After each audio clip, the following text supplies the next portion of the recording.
हाँ जी दोस्तों, सत श्री अकाल। अज की वीडियो के तुहाडा स्वागत है। तो इस वीडियो के विच आपां गल करांगे डाटा सफिशेंसी दे नाल रिलेटेड कुछ क्वेश्चनस की। सो इस तो पहला जेकर तुसीं वीडियो नूं चैनल नूं सबसक्राइब नहीं किया है तो तुसीं चैनल नूं सबसक्राइब कर सकते हो। तो थोड़ी जी इसके विच टोन वीडियो के विच थोड़ी लो रहेगी पिच से।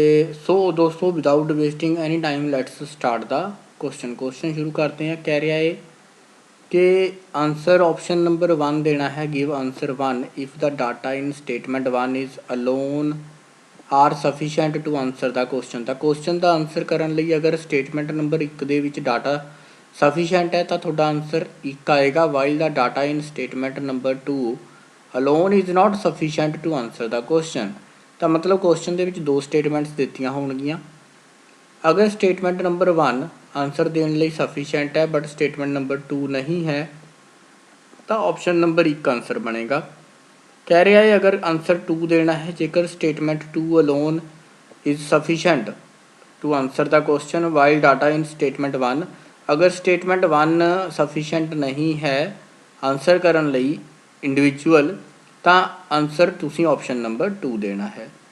अगे देख लें। कह रहा है give answer 3 if data in statement 1 alone और 2 अलोन आर सफिशेंट। अगर स्टेटमेंट 1 तो भी आंसर मिल जाएगा, 2 तो भी मिल जाएगा, तो इंडिविजुअल मिल जाएगा तो ऑप्शन नंबर 3 आंसर लगाना है। अगर बोथ दोनों तो दोनों सफिशेंट नहीं है, स्टेटमेंट 1 एंड 2 दोनों सफिशेंट नहीं आंसर करने लई तो ऑप्शन नंबर 4 लगाना है। अदरवाइज जोड़ा है आंसर थोड़ा अगर दोनों कंबाइन करके आंसर आता है तो ऑप्शन नंबर 5 आंसर लगाना है। कई बार इदा होंदा है कि दोनों कंबाइन करना पैंदा होंदा है। सो पहले क्वेश्चन की गल करते हैं। कह रहा है tower P is in which direction with respect to tower Q. So बहुत ही अच्छे क्वेश्चन होंदे ने ये, तो काफ़ी बारी एग्जाम के पूछे भी जाते हैं तो उम्मीद भी करते होंगे आपां कि चलो इदा का क्वेश्चन किते मिल जाए। सो अच्छे क्वेश्चन ने, तो मैं कोशिश कराँगा स्क्रीन थोड़ा जिहा चेंज एडिट करने की ताकि स्क्रीन के उत्ते आपां इस क्वेश्चन को ईजीली सॉल्व कर सकीए। सो बिल्कुल जी ब्लैक स्क्रीन। 1 मिनट वेट करो स्टूडेंट्स, 1 मिनट वेट करियो जी।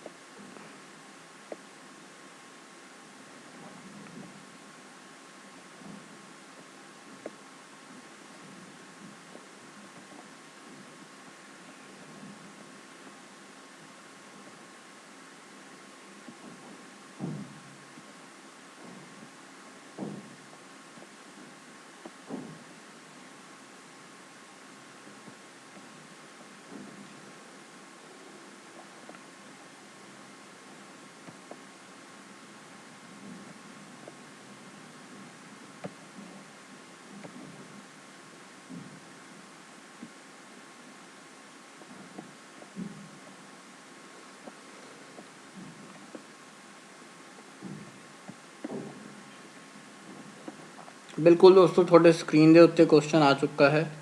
सो क्वेश्चन आपां कह रहा है tower P is in which direction with respect to tower Q. तो टावर जोड़ा पी है वो क्यू की रिस्पैक्ट दे विच किस डायरैक्शन दे विच है। सो इंट्रस्टिंग क्वेश्चन, तो क्वेश्चन के नाल नाल आपां हुण इस क्वेश्चन का आंसर भी अप्रोच करना है कि आंसर किद्दां मिलेगा। सो क्वेश्चन नूं शुरू कर चुके हैं आपां एट लीस्ट। ओके हाँ जी। सो पहली स्टेटमेंट देखो की है। पहली स्टेटमेंट अपन कह रही है तो पूछा की है क्वेश्चन के पूछा यह गया है कि tower P is in which direction. Tower P किहड़ी डायरैक्शन दे विच है with respect to tower Q. So Q के रिस्पैक्ट में पी की पोजीशन पूछी गई है। सो पहली स्टेटमेंट देखते हैं। कहते P is to the west of H. तो पी जोड़ा है वो वैसट दे विच है एच दे। तो मान लो पी अपना इत्थे हो गया जी, पी अपना वैसट दे विच हो गया एच दे, तो एच इत्थे आ जाएगा, एच दे वैसट दे विच पी हो गया। Which is to the south of Q. जो विच की वरतों की जाती है तो वह एच दे नाल है, मतलब एच जोड़ा है वो की है साउथ ऑफ क्यू है। तो एच जोड़ा है वो साउथ ऑफ क्यू है। साउथ ऑफ क्यू का मतलब हो गया उपर किते क्यू होएगा। सो इस तरीके नाल एक तां ये डायग्राम बन जाएगा। मतलब इत्थों पी की पोजीशन जेकर तुसीं क्यू के विद रिस्पैक्ट टू कड्ढनी होए तां ईजीली फाइंड आउट कर सकते हो। ठीक है जी, ईजीली तुसीं फाइंड आउट कर सकते हो। इत्थों क्यू हो गया, क्यू दे साउथ दे विच हैगा आ एच, सो ये साउथ हो गया जी क्यू का, तो आ हो गया जी अपना इस साइड वैसट, तो साउथ वैसट दे विच पी आ गया। पी की पोजीशन अगर तुसीं गल करोगे, पी की पोजीशन जो है मैं इत्थों अरेज करके दिखाना आ। पी की पोजीशन इत्थे देखो, पी की पोजीशन कित्थे आ गई, क्यू दे आ वाली पोजीशन हो गई वैसट, क्यू दे नीचे आ गया साउथ, तो पी की पोजीशन जेकर देखनी हो तो पी की पोजीशन साउथ वैसट हो गई। बिल्कुल जी, पहले ਜਿਹੜਾ पहला स्टेटमेंट है, पहली स्टेटमेंट तो थोड़ा आंसर बिल्कुल बन जाएगा। पी की पोजीशन तुसीं फाइंड आउट कर सकते हो।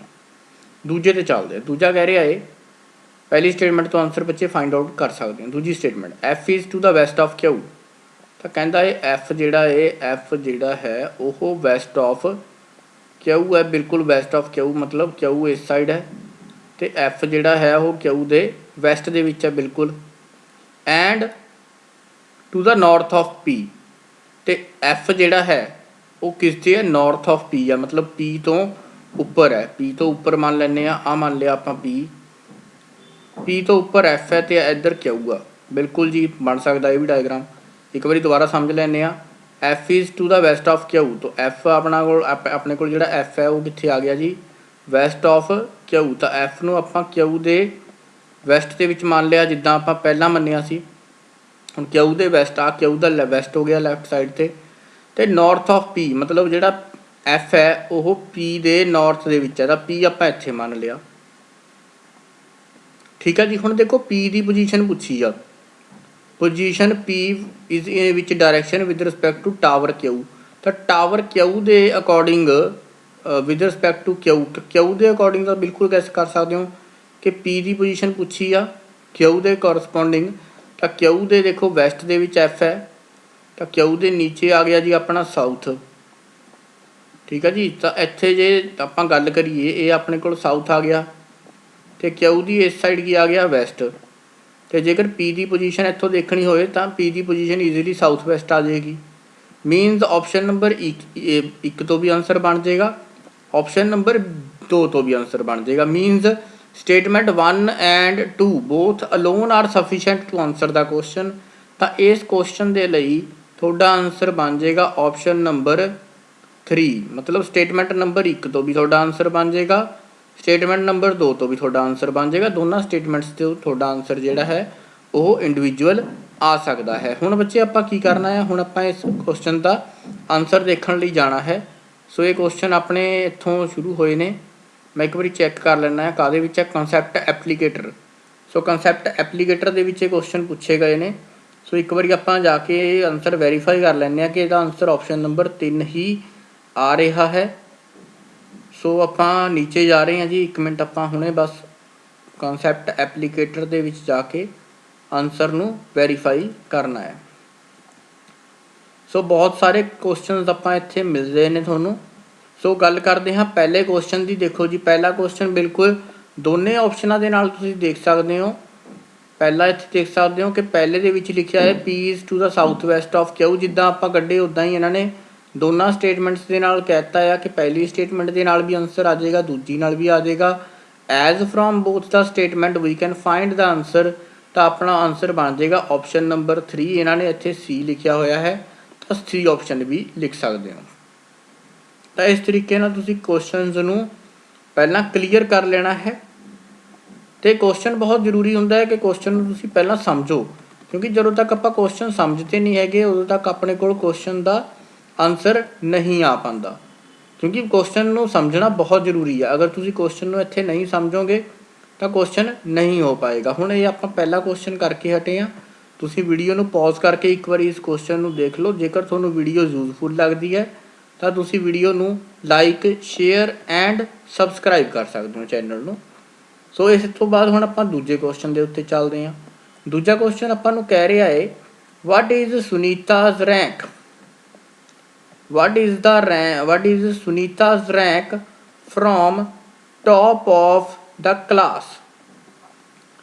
कह रहा है सुनीता का रैंक तुसी पता करना है from the top in class, ਤਾਂ ਆਪਾਂ ਨੂੰ ਸੁਨੀਤਾ ਦਾ ਰੈਂਕ ਜੋ ਹੈ ਉਹ ਪਤਾ ਕਰਨਾ ਹੈ ਕਲਾਸ ਦੇ ਵਿੱਚੋਂ। ਸੋ ਸੁਨੀਤਾ ਦਾ ਰੈਂਕ ਕਿਸ ਤਰੀਕੇ ਨਾਲ ਪਤਾ ਕਰਿਆ ਜਾ ਸਕਦਾ ਹੈ, ਦੇਖੋ ਹੁਣ ਇਸ ਦੇ ਵਿੱਚ ਆਪਾਂ ਨੇ ਦੇਖਣਾ ਹੈ ਕਿ ਸਟੇਟਮੈਂਟ 1 ਤੋਂ ਮਿਲਦਾ ਹੈ ਜਾਂ ਸਟੇਟਮੈਂਟ 2 ਤੋਂ ਮਿਲਦਾ ਹੈ। ਸੋ ਸਟਾਰਟ ਕਰਦੇ ਹਾਂ ਕੁਐਸਚਨ ਆਪਾਂ ਨੂੰ ਕਹਿ ਰਿਹਾ ਹੈ ਇਨ ਦ class of 42 children, in a class of 42 children, Sunita is 29th from the bottom।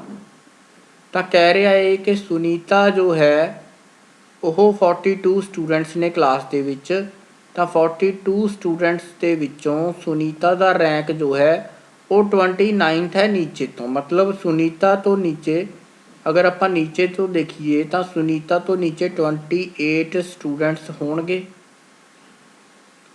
28 students होंगे। उस तो बाद की होएगा, उस तो बाद सुनीता तक खुद सुनीता होएगी, सुनीता का रैंक नीचे तो अपने को आ गया 29th। हुण देखो टोटल हैगे ने अपने को 42, 29 इत्थों तक हो चुके ने, दैट मीनस 29 तो उपर 13 स्टूडेंट्स होर होंगे, 29 तो उपर 13 स्टूडेंट्स होर होंगे। हुण एक बारी काउंट कर लीए 28 और 13 नूं मिलावांगे तो 41 बन जाएगा, तो सुनीता खुद होगी तो 42। दैट मीनस अगर आप फ्रंट तो रैंक चैक करना होए या टॉप तो रैंक चैक करना होए तो टॉप तो रैंक बनेगा जी सुनीता दा 14th, नीचे तो बन रहा है 29th, फ्रंट तो बन जाएगा, टॉप तो बन जाएगा 14th। तो स्टेटमेंट नंबर 1 जो है उस तो अपन आंसर मिल जाएगा। हुण गल करते हैं दूसरे की। अगर आप सैकेंड स्टेटमेंट इंडिविजुअल गल करिए तो सैकेंड स्टेटमेंट नूं इंडिविजुअल देखिए तो Sunita is 10 rank below Sameer, तो समीर का ये रैंक आ गया जी। समीर तो बाद 9 जने होर होणगे, फिर उस तो नीचे अपने को सुनीता होएगी। बट इस तो जो है इस स्टेटमेंट तो अगर मैं गल करा तो इस स्टेटमेंट तो मैनू ये तो नहीं पता लग्या भी उसका सुनीता का रैंक किहड़ा है स्टार्टिंग तो इस स्टेटमेंट तो मैनू ये स्टूडेंट्स क्लीयर नहीं होया कि सुनीता का क्लास के विचों या टॉप तो किहड़ा रैंक होया। बिकॉज समीर तो मैनू पता लग गया कि समीर तो 10 रैंक सुनीता दे नीचे है, रैंक बिलो समीर, समीर तो 10 पोजीशनस नीचे है सुनीता, इत्थों मैनू ये क्लीयर होया सिर्फ। बट क्वेश्चन दे विच की पूछा गया सी, सो क्वेश्चन दे विच पूछा गया सी what is Sunita's rank from the top in the class, from the top in class. मतलब स्टार्टिंग दे अगर आप टॉप तो देखिए स्टार्टिंग तो जिस तरह मान लो कुछ स्टूडेंट्स हैं तो उसका स्टार्टिंग तो कितना रैंक है। सो उस चीज़ को आप इस सैकेंड ऑप्शन सैकेंड स्टेटमेंट तो फाइंड नहीं कर सकते। तो इस क्वेश्चन का आंसर बनेगा students option number 1। Option number 1 का मतलब की सीगा या ऑप्शन नंबर ए का मतलब की सी कि स्टेटमेंट जो 1 स्टेटमेंट है फर्स्ट स्टेटमेंट है वो थोड़ा आंसर देने लई सफिशेंट है, बट स्टेटमेंट 2 जिहड़ा है वो थोड़ा आंसर देने लई सफिशेंट नहीं है। सो इसका आंसर बनेगा option number A. मीनस statement number 1 जिहड़ी है वो थोड़ा आंसर दे देगी, बट स्टेटमेंट नंबर 2 जिहड़ी है वो थोड़े गिवन क्वेश्चन का आंसर नहीं दे पाएगी। मैं एक बार वैरीफाई कर लेना है फिर भी आंसर। सो आंसर वैरीफाई करने लई हुण आपां जा रहे हैं। सो स्टूडेंट्स बहुत ही अपना कॉन्सैप्ट एप्लीकेटर का क्वेश्चन कर रहे हैं। देखो जी बिल्कुल लिखा होया है कि सुरेश का रैंक इत्थों फ्रॉम 1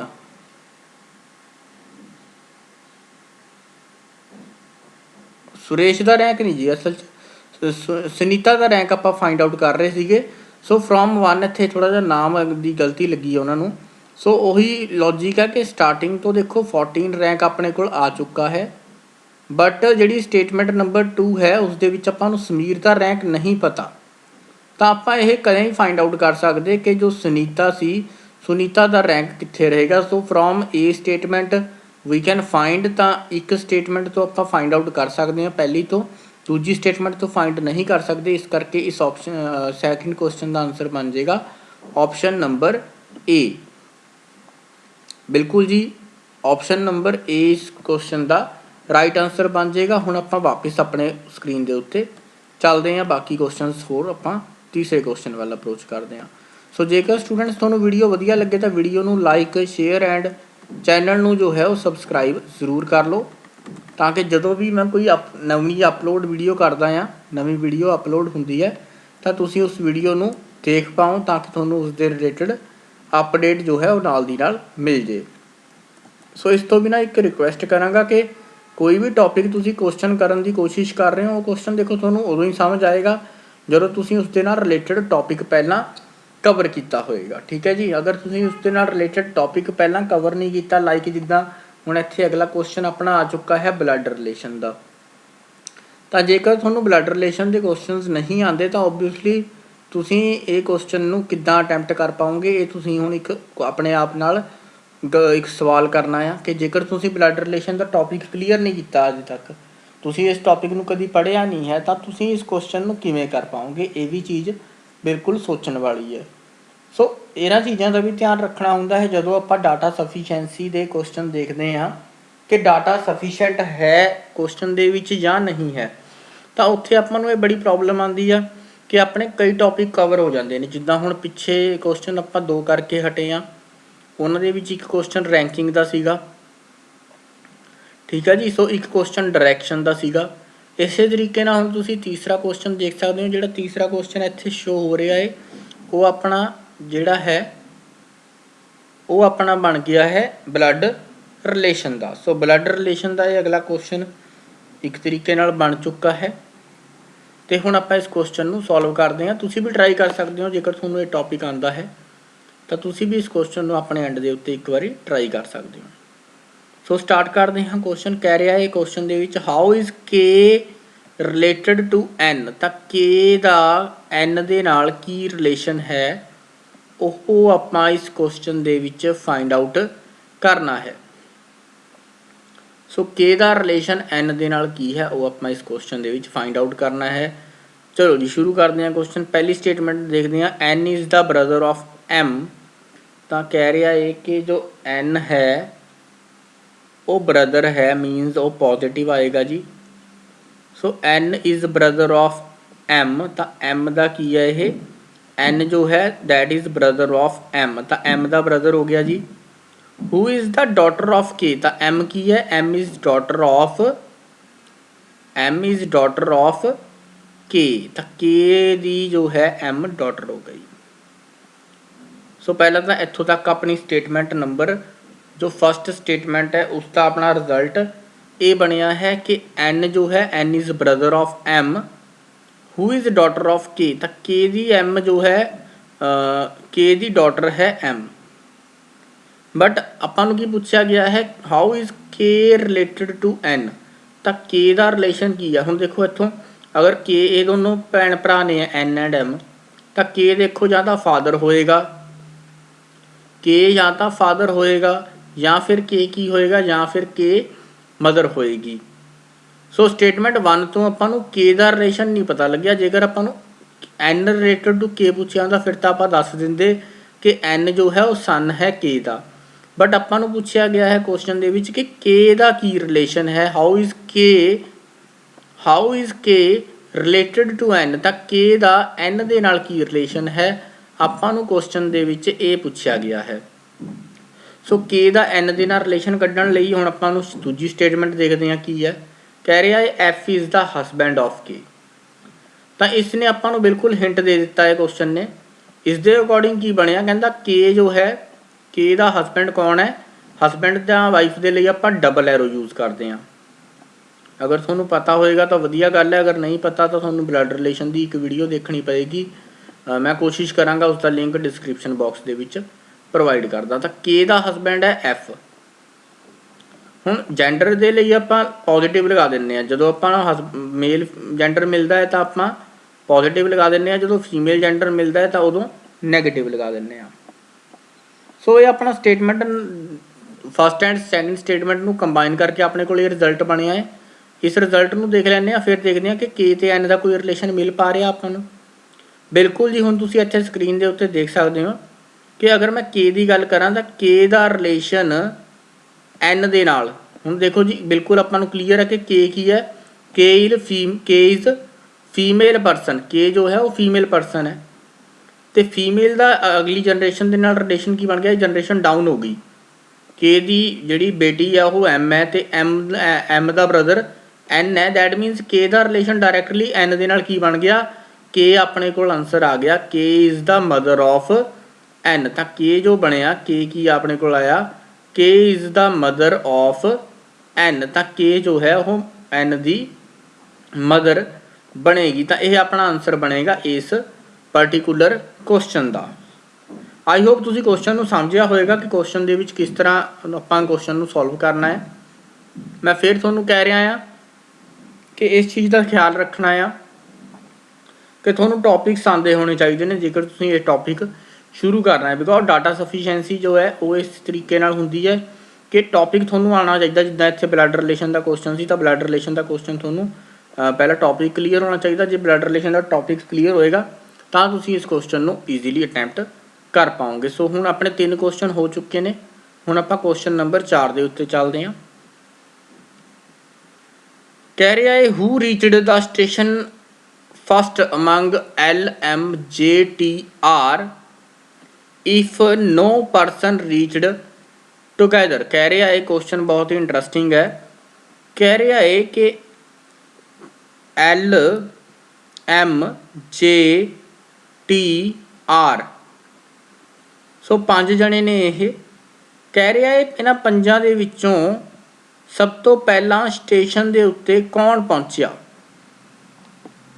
सब तो पहला स्टेशन के उत्ते स्टेशन से कौन पहुंचा जेकर कोई 2 परसनस जिहड़े ने इकट्ठे ना पहुँचे होण। ठीक है जी, इकट्ठे नहीं पहुँचे मतलब इदां का कोई इदां का केस नहीं है कि 2 परसनस इकट्ठे पहुँच गए ने। तो इसनूं तो वैसे इस गल का तो कोई खास मीनिंग है नहीं। हुण आपां ने की करना है, आपां ये चैक करना है कि सब तो पहला कौन पहुँचा रेलवे स्टेशन जां जिहड़ा भी स्टेशन लिखिया होया। कोई स्टेशन मैंशन नहीं है कि रेलवे स्टेशन है जां किहड़ा है, बट लाइफ तो इक्को ही स्टेशन है। तो उस स्टेशन बारे कभी गल करांगे, कोई गल नहीं। चलो सो पूछा जा रहा है कि किहड़ा स्टेशन है। सो इस बारे देखो की है। हुण पहली स्टेटमेंट रीड करते हैं। कहता M reached only after JNT।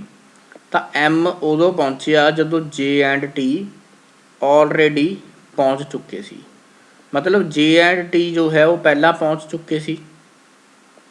JNT पहला पहुँच चुके सी, उस तो बाद अपने कोल एम पहुँचा। ठीक है जी। सो JNT जो है वो पहला पहुँच चुके सी। M reached only after JNT। M reached only after JNT। बिल्कुल जी। तो कह रहा है कि JNT तो सिर्फ JNT तो बाद पहुँचा हो, JNT तो बाद एम पहुँचा। मतलब एम तो पहला किन्ने जने पहुँचे, एम तो पहला J पहुँचा या फिर T पहुँचा। एम तो पहला या तो J पहुँचा या फिर T पहुँचा, दोनों पहुँचे ने। M reached only after JNT का मतलब यही आ कि एम तो पहला किन्ने जने पहुँचे सी, एम तो पहला 2 जने पहुँच चुके सी। किहड़े किहड़े, एम तो पहला J भी पहुँच चुकिया सी ते एम तो पहला T भी पहुँच चुकिया सी। हाँ ये गल जरूर है, और ध्यान नाल देखो कि ओनली आफ्टर JNT लिखिया है, मतलब एम जिहड़ा है वो सिर्फ JNT तो बाद पहुँचा है। अगे आ गया कहता एल रीचड बिफोर आर। तो जो एल है वह आर तो पहला पहुँच गया। एल जो है वह आर तो पहला पहुँच गया, बट आपां नूं इत्थों ये चीज़ नहीं क्लीयर कि जे पहला पहुँचिया सी या टी पहला पहुँचिया सी। आपां नूं ये तो चीज़ क्लीयर ही नहीं है। आपां नूं तो ये पता है कि एम जो है वो जे ते टी तो बाद पहुँचिया है, बट जे उपर आएगा या टी उपर आएगा इस बारे आपां डिसाइड नहीं कर सकते। इस चीज़ बारे किते क्वेश्चन दे विच कुछ भी मैंशन नहीं किया होया कि जे पहला आएगा पहुँचा है या टी पहला पहुँचा है। ਸੋ ਇਹ ਚੀਜ਼ ਤਾਂ ਬਿਲਕੁਲ ਆਪਾਂ ਨੂੰ ਕਲੀਅਰ ਹੋ ਨਹੀਂ ਰਹੀ ਕੁਐਸਚਨ ਦੇ ਵਿੱਚ ਇੱਥੋਂ। ਤਾਂ ਦੈਟ ਮੀਨਸ ਆਈ ਥਿੰਕ ਜਿੱਥੋਂ ਤੱਕ ਮੈਂ ਇਸ ਕੁਐਸਚਨ ਦਾ ਕਨਕਲੂਜਨ ਕੱਢ ਰਿਹਾ ਹਾਂ ਕਿ ਅਗਰ ਸਟੇਟਮੈਂਟ 1 ਔਰ 2 ਦੋਨਾਂ ਨੂੰ ਵੀ ਆਪਾਂ ਯੂਜ਼ ਕਰ ਲੈਂਦੇ ਹਾਂ, ਆਪਾਂ ਨੂੰ ਫਿਰ ਵੀ ਇਸ ਕੁਐਸਚਨ ਦਾ ਆਨਸਰ ਨਹੀਂ ਮਿਲ ਰਿਹਾ। ਠੀਕ ਹੈ ਜੀ, ਅਗਰ ਆਪਾਂ ਇਹਨਾਂ ਦੋਨਾਂ ਨੂੰ ਵੀ ਯੂਜ਼ ਕਰ ਲੈਂਦੇ ਹਾਂ, ਆਪਾਂ ਨੂੰ ਤਾਂ ਵੀ ਇਸ ਕੁਐਸਚਨ ਦਾ ਆਨਸਰ ਨਹੀਂ ਮਿਲ ਰਿਹਾ। ਤਾਂ ਮੇਰੇ ਅਕੋਰਡਿੰਗ ਇਸ ਦਾ ਆਨਸਰ ਬਣੇਗਾ ਜੀ ਆਪਸ਼ਨ ਨੰਬਰ 4, ਕਿਉਂਕਿ ਆਪਸ਼ਨ ਨੰਬਰ 4 ਕੀ ਸੀ? ਆਪਸ਼ਨ ਨੰਬਰ 4 ਮੇਰੇ ਖਿਆਲ ਨਾਲ ਇਹ ਇੱਦਾਂ ਦਾ ਆਪਸ਼ਨ ਸੀਗਾ ਕਿ ਅਗਰ ਦੋਨਾਂ ਨੂੰ ਯੂਜ਼ ਕਰਕੇ ਸਟੇਟਮੈਂਟਾਂ ਨੂੰ ਤੁਹਾਡਾ ਆਨਸਰ ਨਹੀਂ ਆ ਰਿਹਾ। ਹਾਂਜੀ, ਤਾਂ ਸਟੇਟਮੈਂਟ ਨੰਬਰ 4 ਆਨਸਰ ਨੰਬਰ 4 ਬਣੇਗਾ ਇਸ ਦਾ, ਕਿਉਂਕਿ ਆਨਸਰ ਨੰਬਰ 4 ਕੀ ਹੈ? ਆਨਸਰ ਨੰਬਰ 4 ਆਪਾਂ ਨੂੰ ਇਹੀ ਕਹਿ ਰਿਹਾ ਆ ਕਿ ਕਨਸੈਪਟ ਐਪਲੀਕੇਟਰ ਦੇ ਵਿੱਚ ਹੁਣ ਦੇਖੋ ਇੱਥੇ ਬਿਲਕੁਲ ਆਪਸ਼ਨ ਤੁਸੀਂ ਦੇਖ ਸਕਦੇ ਹੋ, ਮੈਂ ਜ਼ੂਮ ਕਰਕੇ ਤੁਹਾਨੂੰ ਦਿਖਾਉਂਦਾ ਹੈ। ਸੋ ਆਪਾਂ ਆਨਸਰ ਦੇ ਇੱਕ ਵਾਰੀ ਵੈਰੀਫਾਈ ਕਰਨ ਲਈ ਜ਼ਰੂਰ ਜਾਂਦੇ ਹਾਂ, ਕਿਉਂਕਿ ਆਨਸਰ ਦੇ ਵਿੱਚ ਹੋ ਸਕਦਾ ਹੈ ਕਿ ਗਲਤੀ ਹੋਣ ਦੇ ਕੋਈ ਚਾਂਸਿਸ ਹੋਣ। ਤਾਂ ਇੱਥੇ ਤੁਸੀਂ ਦੇਖ ਸਕਦੇ ਹੋ ਬਿਲਕੁਲ ਕਹਿ ਰਿਹਾ ਹੈ ਵੀ ਕੈਨੋਟ ਡਿਸਾਈਡ ਹੂ ਰੀਚਡ ਫਸਟ ਬਿਟਵੀਨ ਜੇ ਐਂਡ ਟੀ। ਤਾਂ ਉਹੀ ਚੀਜ਼ ਆਪਾਂ ਡਿਸਾਈਡ ਕਰ ਰਹੇ ਹਾਂ ਕਿ ਆਪਾਂ ਇਹ ਚੀਜ਼ ਨਹੀਂ ਕਲੀਅਰ ਕਰ ਪਾ ਰਹੇ, ਆਪਾਂ ਇਸ ਚੀਜ਼ ਨੂੰ ਕਲੀਅਰ ਨਹੀਂ ਕਰ ਪਾ ਰਹੇ, ਆਪਾਂ ਇਸ ਚੀਜ਼ ਨੂੰ ਕਲੀਅਰ ਨਹੀਂ ਕਰ ਪਾ ਰਹੇ ਕਿ ਜੇ ਪਹਿਲਾਂ ਪਹੁੰਚਿਆ ਹੈ ਜਾਂ ਫਿਰ ਪਹਿਲਾਂ ਟੀ ਪਹੁੰਚਿਆ ਹੈ। ਇਸ ਦੇ ਬਾਰੇ ਕੁਝ ਕੁਐਸਚਨ ਦੇ ਵਿੱਚ ਨਹੀਂ ਲਿਖਿਆ ਹੋਇਆ, ਉਸ ਦੇ ਵਿੱਚ ਸਿਰਫ ਇਹੀ ਲਿਖਿਆ ਹੋਇਆ ਹੈ ਕਿ ਐਮ ਜੋ ਹੈ ਉਹ ਜੇ ਐਂਡ ਟੀ ਤੋਂ ਬਾਅਦ ਪਹੁੰਚਿਆ। ਸਿਰਫ ਐਮ ਜੋ ਹੈ ਉਹ ਸਿਰਫ ਜੇ ਐਂਡ ਟੀ, ਮਤਲਬ ਜੇ ਐਂਡ ਟੀ ਉਸ ਤੋਂ ਪਹਿਲਾਂ ਪਹੁੰਚੇ ਨੇ ਦੋ ਜਣੇ, ਉਸ ਤੋਂ ਬਾਅਦ ਤੀਜੇ ਨੰਬਰ ਦੇ ਉੱਤੇ ਐਮ ਪਹੁੰਚਿਆ। ਇਹ ਤਾਂ ਆਪਾਂ ਡਿਸਾਈਡ ਕਰ ਸਕਦੇ ਸੀ, ਬਟ ਜੇ ਸਭ ਤੋਂ ਪਹਿਲਾਂ ਪਹੁੰਚਿਆ ਜਾਂ ਟੀ ਸਭ ਤੋਂ ਪਹਿਲਾਂ ਪਹੁੰਚਿਆ, ਇਸ ਬਾਰੇ ਆਪਾਂ ਕੁਐਸਚਨ ਦੇ ਵਿੱਚ ਡਿਸਾਈਡ ਨਹੀਂ ਕਰ ਸਕਦੇ ਸੀ। ਸੋ ਇਸ ਕੁਐਸਚਨ ਦਾ ਆਨਸਰ ਬਣੇਗਾ ਜੀ ਡੀ ਆਪਸ਼ਨ, ਮੀਨਸ ਕਿ ਸਟੇਟਮੈਂਟ ਨੰਬਰ 1 ਵੀ ਜੋ ਹੈ ਅਤੇ 2 ਦੋਨਾਂ ਨੂੰ ਯੂਜ਼ ਕਰਕੇ ਵੀ ਆਪਣਾ ਜੋ ਆਨਸਰ ਹੈ ਉਹ ਆਪਾਂ ਆਨਸਰ ਤੱਕ ਨਹੀਂ ਪਹੁੰਚ ਪਾ ਰਹੇ। ਇਸ ਕਰਕੇ ਆਪਣਾ ਆਨਸਰ ਬਣ ਜਾਏਗਾ option number D. That means data in statement 1 and statement 2 is not sufficient to answer the question. Data ਜੋ ਹੈ ਸਟੇਟਮੈਂਟ ਨੰਬਰ 1 ਅਤੇ ਸਟੇਟਮੈਂਟ ਨੰਬਰ 2 ਦੋਨਾਂ ਦਾ ਡਾਟਾ ਵੀ ਜੋ ਹੈ ਉਹ ਸਫੀਸ਼ੈਂਟ ਨਹੀਂ ਹੈ ਕੁਐਸਚਨ ਨੂੰ ਸੋਲਵ ਕਰ ਪਾਉਣ ਲਈ। ਸੋ ਹੁਣ ਆਪਾਂ ਅਗਲੇ ਕੁਐਸਚਨ ਦੇ ਉੱਤੇ ਅਪਰੋਚ ਕਰਦੇ ਹਾਂ। ਹੁਣ ਆਪਾਂ ਦੇਖਣਾ ਹੈ ਕੁਐਸਚਨ ਨੰਬਰ 5 ਕਨਸੈਪਟ ਐਪਲੀਕੇਟਰ ਦੇ ਵਿੱਚ। ਸੋ ਮੈਂ ਪਹਿਲਾਂ ਵੀ ਕਹਿ ਚੁੱਕਾ ਹਾਂ, ਜੇਕਰ ਤੁਹਾਨੂੰ ਵੀਡੀਓ ਅੱਛੀ ਲੱਗੇ ਤਾਂ ਵੀਡੀਓ ਨੂੰ ਤੁਸੀਂ ਲਾਈਕ, ਸ਼ੇਅਰ ਐਂਡ ਚੈਨਲ ਨੂੰ ਜੋ ਹੈ ਉਹ ਸਬਸਕ੍ਰਾਈਬ ਕਰ ਸਕਦੇ ਹੋ। ਸੋ ਅੱਗੇ ਚੱਲਦੇ ਹਾਂ ਜੀ। ਕੁਐਸਚਨ ਨੰਬਰ 5 ਜੋ ਹੈ ਉਹ ਤੁਹਾਡੀ ਸਕਰੀਨ ਦੇ ਉੱਤੇ ਬਿਲਕੁਲ ਡਿਸਪਲੇ ਹੋ ਰਿਹਾ ਹੈ ਜੀ। ਸੋ ਕੁਐਸਚਨ ਨੰਬਰ 5 ਜੋ ਹੈ ਉਹ ਡਿਸਪਲੇ ਤੁਹਾਡੀ ਸਕਰੀਨ ਦੇ ਉੱਤੇ ਇਸ ਟਾਈਮ ਹੋ ਰਿਹਾ ਹੈ। ਸੋ ਗੱਲ ਕਰਦੇ ਹਾਂ ਇਸ ਕੁਐਸਚਨ ਦੀ, ਇਸ ਕੁਐਸਚਨ ਨੂੰ ਕਿਵੇਂ ਅਪਰੋਚ ਕਰਨਾ ਹੈ। ਕੁਐਸਚਨ ਦੇ ਵਿੱਚ ਕਿਹਾ ਜਾ ਰਿਹਾ ਹੈ what is the code for walks, what is the code for walks in code language. ਤਾਂ ਇੱਕ ਕੋਡ ਲੈਂਗੁਏਜ ਦਿੱਤੀ ਹੋਈ ਹੈ, ਐਕਚੁਅਲੀ ਇਸ ਨੂੰ ਕੋਡਿੰਗ ਡੀਕੋਡਿੰਗ ਟੌਪਿਕ ਦੇ ਵਿੱਚੋਂ ਮੰਨਿਆ ਜਾਂਦਾ ਹੈ। ਕੋਡਿੰਗ ਐਂਡ ਡੀਕੋਡਿੰਗ ਟੌਪਿਕ ਦੇ ਵਿੱਚੋਂ ਇਸ ਨੂੰ ਮੰਨਿਆ ਜਾਂਦਾ ਹੈ। ਅਤੇ ਹੁਣ ਆਪਾਂ ਇਸ ਕੁਐਸਚਨ ਨੂੰ ਦੇਖਾਂਗੇ। ਜੇਕਰ ਤੁਸੀਂ ਇਹ ਟੌਪਿਕ ਕੀਤਾ ਹੋਇਆ ਹੈ ਤਾਂ ਤੁਸੀਂ ਵੀਡੀਓ ਨੂੰ ਪੌਜ਼ ਕਰਕੇ ਆਪਣੇ ਐਂਡ ਦੇ ਉੱਤੇ ਵੀ ਇਸ ਕੁਐਸਚਨ ਨੂੰ ਟਰਾਈ ਕਰ ਸਕਦੇ ਹੋ, ਅਦਰਵਾਈਜ਼ ਆਪਾਂ ਇਸ ਕੁਐਸਚਨ ਨੂੰ ਹੁਣ ਡਿਸਕਸ ਕਰਾਂਗੇ। ਸੋ ਹੁਣ ਇਸ ਦੇ ਵਿੱਚ ਦੇਖੋ ਕੀ ਹੈ, ਇਸ ਕੁਐਸਚਨ ਦੇ ਵਿੱਚ ਕਹਿ ਰਿਹਾ ਹੈ ਕਿ she walks fast is written as ਹੀ ਕਾ ਟੂ। ਤਾਂ ਇਹ ਕੋਡ ਵਰਡਸ ਹੁੰਦੇ ਨੇ, ਇਹਨਾਂ ਦਾ ਕੋਈ ਖਾਸ ਮੀਨਿੰਗ ਹੁੰਦਾ ਨਹੀਂ ਹੈ, ਹੀ ਕਾ ਟੂ। ਸੋ ਅੱਗੇ ਚੱਲਦੇ ਹਾਂ, ਦੂਜੀ ਸਟੇਟਮੈਂਟ ਪੜ੍ਹਦੇ ਹਾਂ। ਇਨ ਦਾ ਕੋਡ ਲੈਂਗੁਏਜ, ਅੱਛਾ ਇਹ ਇੱਕ ਚੀਜ਼ ਦੇਖਣੀ ਹੈ ਕਿ ਇਹਨਾਂ ਵਾਸਤੇ ਘੱਟੋ ਘੱਟ 2-3 ਸਟੇਟਮੈਂਟਾਂ ਚਾਹੀਦੀਆਂ ਹੀ ਹੁੰਦੀਆਂ ਨੇ ਤੁਹਾਨੂੰ। ਜਦੋਂ ਵੀ ਕੋਡਿੰਗ ਡੀਕੋਡਿੰਗ ਕਰਨੀ ਹੁੰਦੀ ਹੈ ਤਾਂ ਲੱਭਣਾ ਹੀ ਪੈਂਦਾ ਹੈ, ਤੁਹਾਨੂੰ ਮੈਂ ਦੱਸਦਾ ਹਾਂ। She learns fast is written as ਜੋ ਕਾਟੋ। ਸੋ ਇਹਦੇ ਵਿੱਚ ਕੀ ਹੈ ਦੇਖੋ, ਹੁਣ ਕਾਮਨ ਚੀਜ਼ ਦੇਖੋ ਪਹਿਲਾਂ ਤਾਂ ਕੀ ਹੈ, ਇੱਥੋਂ ਹੀ ਆਨਸਰ ਬਣਦਾ ਆ। ਇਸ ਦੇ ਵਿੱਚ ਸ਼ੀ ਕਾਮਨ ਹੈ, ਇਸ ਵਿੱਚ ਵੀ ਸ਼ੀ ਕਾਮਨ ਹੈ, ਇਸ ਤੋਂ ਬਿਨਾਂ ਇਸ ਦੇ ਵਿੱਚ ਵੀ ਫਾਸਟ ਲਿਖਿਆ ਹੋਇਆ ਹੈ ਅਤੇ ਇਸ ਦੇ ਵਿੱਚ ਵੀ ਫਾਸਟ ਲਿਖਿਆ ਹੋਇਆ ਹੈ। ਮੀਨਸ ਅਗਰ ਆਪਣੇ ਕੋਲ ਡਿਫਰੈਂਸ ਆਏਗਾ ਕਿਤੇ ਤਾਂ ਉਹ ਕਿਸ ਦਾ ਆਏਗਾ, वॉक्स एंड लर्न का आएगा। मीनस जिहड़ी चीज़ कॉमन है उहदा तां कोड मिल जाएगा ना आपां नूं। देखो हुण इत्थों आपां नूं शी का कोड मिल जाएगा, शी एंड दूसरा वर्ड अपने कोल किहड़ा है, शी एंड फास्ट। सो जिहड़ी चीज़ कॉमन है उसका आपां नूं कोड मिल जाएगा। हुण शी एंड फास्ट दोनों दे विच कॉमन है, दैट मीनस दो वर्ड्स होणगे जिहड़े कोडिंग दे भी सेम होणगे। तो कोडिंग दे विच तुसीं देख ही सकदे हो का एंड टू, मतलब जिहड़े दो वर्ड्स ने वो की ने, दे आर का एंड टू। तो हुण देखो शी का कोड का भी हो सकता है तो टू भी हो सकता है, इस तरीके नाल फास्ट का कोड भी का एंड टू हो सकता है। मीनस जिहड़े दो वर्ड ने इत्थे पहली स्टेटमेंट दे विच भी यूज़ हो रहे हैं शी एंड फास्ट, दूजी स्टेटमेंट दे विच भी यूज़ हो रहे हैं शी एंड फास्ट। तो शी एंड फास्ट का कोड बन जाएगा का एंड टू। तो अगर तुसीं इत्थों देखो तो अपने कोल जो बाकी बचता है वो की बचता है, वो तो अपने कोल यही बचता है जो कॉमन नहीं है, दैट इज़ HE। ठीक है जी। इस तरीके नाल इस दे विच की कोड बचता है अपने कोल, इस दे विच बचता है JO। तो मतलब जिहड़ा HE कोड है वो किहदा बन जाएगा, वो कोड बन जाएगा वॉक्स लई, क्योंकि फास्ट एंड शी का कोड तो आपां नूं पता ही है। हुण HE कोड किसदा बन जाएगा, ये कोड बन जाएगा वॉक्स लई। एंड जिहड़ा अपना जो कोड है JO, ये अपना कोड बन जाएगा JO, ये बन जाएगा लर्नस लई। तो यह पूरा सोल्यूशन मैं तुहानूं दसता क्वेश्चन का कि किस तरह इस दे विच हर जो है वर्ड है उसका कोड किस तरह तुसीं फाइंड आउट कर सकते हो। बट आपां नूं पुछया की गया सी, आपां नूं पुछया गया सी what is the code for walks in code language. तो कोड लैंगुएज दे विच वॉक्स जो है उस शब्द का कोड तुसीं पता करना सीगा। तो सिंगल स्टेटमेंट के नाल तां ये क्वेश्चन कभी सॉल्व हुंदा ही नहीं है। बट इत्थे तुसीं ये भी ध्यान रखना हुंदा है कि दो स्टेटमेंट्स नूं यूज़ करके क्वेश्चन सॉल्व हो रहा है, क्योंकि कई बार इदां हुंदा है कि दो स्टेटमेंट्स नूं यूज़ करके भी तुहाडा आंसर नहीं बन पाता। बट इत्थे की है, इत्थे तुसीं देख सकते हो कि स्टेटमेंट 1 एंड स्टेटमेंट 2 अगर मैं दो स्टेटमेंट्स नूं यूज़ कर लैना आ तो मेरे को जो है आंसर इस क्वेश्चन का मिल जाएगा। वॉक्स का कोड जो है वो बन जाएगा HE, दैट इज़ ही। तो इत्थों ये कोड बन जाएगा, दैट मीनस इस क्वेश्चन का आंसर बनेगा ऑप्शन नंबर E।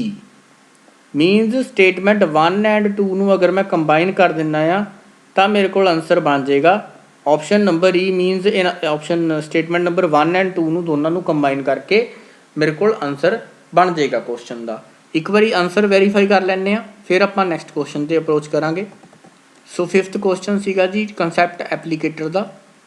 सो कंसैप्ट एप्लीकेटर के 5th क्वेश्चन के जा सकते हैं, तुसीं जाके देख सकते हो 2 which is not common between the code. 2 तो देखो दोनों के कॉमन सीगा ना, 5वां क्वेश्चन कंसैप्ट एप्लीकेटर 2 तो दोनों के कॉमन है। हाँ जी 2 तो दोनों के कॉमन है, ही कॉमन नहीं है। देखो इत्थे 2 तो दोनों के कॉमन है, तो क्वेश्चन के आंसर के गलती लिखी हुई है, ऑप्शन बिल्कुल सही लिखा हुआ है। देखो 2 तो कॉमन है, 2 तो इस भी कॉमन है। मैं इत्थों दिखा देना थोनों सर, 2 तो इत्थों भी कॉमन, एक मिनट जी, 2 तो इस भी कॉमन है तो 2 इस भी कॉमन है। तो जो आंसर दिता होया है उस लॉजिक गलत दिता होया है, आंसर जरूर सही है। मैं थोड़ा दोबारा दिखा देना उन्होंने की लिखा होया है, तुसीं क्वेश्चन के नाल टैली भी कर सकते हो जो भी थोड़ा टाइम लगे। सो क्वेश्चन के जो आंसर दिता होया है बिल्कुल सही है, बट इन्होंने सल्यूशन जो दिता होया है वो गलत है। ऑप्शन नंबर E बिल्कुल सही आंसर है जी, बिल्कुल दोनों स्टेटमेंट्स को कंबाइन करके आंसर आ रहा है। बट इन्हें लिखा है 2 which is not common between the 2 code stands for walk. But इत्थे बच्चे 2 नहीं आएगा, इत्थे करैक्शन करो, इत्थे अपने कोल 2 की जगह पर ही आएगा। सो 2 तो कॉमन है, देखो इसकी जगह पर की आएगा HE। So HE will be the code for walks. तो वॉक्स के लिए कोड बनेगा HE। सोल्यूशन आप पूरा डिस्कस कर चुके हैं, एक बार फिर भी तुसीं इस क्वेश्चन को ट्राई कर लेना है। हुण आप चलते हैं क्वेश्चन नंबर 6 के उत्ते।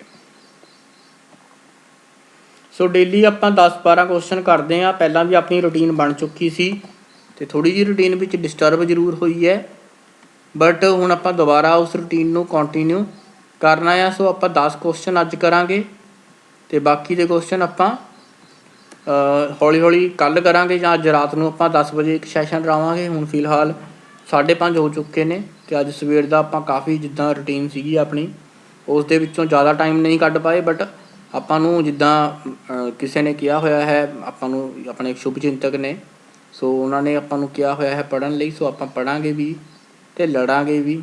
ਬਾਕੀ ਜ਼ਿੰਦਗੀ ਹੈ, ਜ਼ਿੰਦਗੀ ਦੇ ਵਿੱਚ ਬਹੁਤ ਕੁਛ ਚੱਲਦਾ ਆ। ਸੋ ਲਾਈਫ ਬਾਰੇ ਕਈ ਵਾਰੀ ਗੱਲਾਂ ਕਰਨ ਨੂੰ ਬੜਾ ਜੀਅ ਕਰਦਾ, ਪਰ ਇਹ ਹੁੰਦਾ ਆ ਵੀ ਚਲੋ ਟਾਈਮ ਬਦਲ ਜੇ, ਬੰਦਾ ਭੁੱਲ ਜਾਂਦਾ ਟਾਈਮ ਨੂੰ। ਸੋ ਸਭ ਤੋਂ ਵੱਡੀ ਚੀਜ਼ ਇਹ ਹੁੰਦੀ ਹੈ ਜੀ, ਵਕਤ ਬਹੁਤ ਇੱਕ ਵੱਡਾ ਆਪਣਾ ਜੋ ਤਜਰਬਾ ਦਿਖਾਉਂਦਾ ਆ। ਸੋ ਉਸ ਵਕਤ ਦੇ ਨਾਲ ਲੜਿਆ ਨਹੀਂ ਜਾ ਸਕਦਾ, ਵਕਤ ਦੇ ਨਾਲ ਸਿਰਫ ਖੜ੍ਹਿਆ ਜਾ ਸਕਦਾ ਆ। ਅਤੇ ਤਕਰੀਬਨ 36 ਮਿੰਟ ਦੀ ਵੀਡੀਓ ਹੋ ਚੁੱਕੀ ਆ। ਕੋਸ਼ਿਸ਼ ਕਰਾਂਗਾ ਕਿ ਜਲਦੀ ਹੀ ਕੁਐਸਚਨ ਖ਼ਤਮ ਕਰੀਏ। ਬਾਕੀ ਕਈ ਵਾਰੀ ਵਿੱਚ ਜੇ ਮਨ ਹੁੰਦਾ ਹੈ ਚਲੋ ਗੱਲ ਕਰੀਏ, ਕਿਉਂਕਿ ਸਾਰੇ ਆਪਣੇ ਭੈਣ ਭਰਾਵਾਂ ਵਰਗੇ ਨੇ ਅਤੇ ਕੋਈ ਨਾ ਕੋਈ ਸਲਾਹ ਕਈ ਵਾਰੀ ਦੇ ਦਿੰਦਾ ਆ। ਸੋ ਗੱਲ ਕਰਦੇ ਹਾਂ ਅਗਲੇ ਕੁਐਸਚਨ ਦੀ। ਸੋ ਕਹਿ ਰਿਹਾ ਹੈ how is A related to B. ਤਾਂ ਏ ਦਾ ਰਿਲੇਸ਼ਨ ਬੀ ਦੇ ਨਾਲ ਪੁੱਛਿਆ ਹੈ, ਏ ਦਾ ਬੀ ਦੇ ਨਾਲ ਰਿਲੇਸ਼ਨ ਪੁੱਛਿਆ ਗਿਆ ਹੈ ਕੁਐਸਚਨ ਦੇ ਵਿੱਚ।